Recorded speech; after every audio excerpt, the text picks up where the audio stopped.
জায়গাতে ব্যবহার হয়, ধন সম্পদ তিন জায়গাতে ব্যবহার হয়। এক, মা কালা বাপ না, আপনি যা খেলেন তা আপনি পায়খানা করে শেষ করে দিলেন, মানে যা খেলেন তা চলে গেল। ভাই খাওয়া জিনিস কি ফিরিয়ে পাওয়া যায়? ভাই বলেন খাওয়া জিনিস কি ফিরিয়ে পাওয়া যায়? তো সম্পদ খরচ হয় খাওয়া দাওয়াতে। এক, দুই, আউ লাবিসা ফাবলা, সম্পদ আল্লাহ নবী বলছেন সম্পদ তিন ভাগে বিভক্ত হয়ে শেষ হয়ে যায়। এক, যা আপনি খেলেন, বাজারে খেলেন, দোকানে খেলেন, কুটুমতালিতে খেলেন, যেখানে মন সেখানে খেলেন, যা খেলেন তা চলে গেল।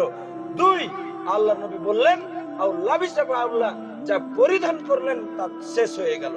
যা পরিধান করলেন তা পুরাতন হয়ে গেল, যা পরিধান করলেন তা ফেটে গেল, যা পরিধান করলেন তা পুরাতন হয়ে গেল।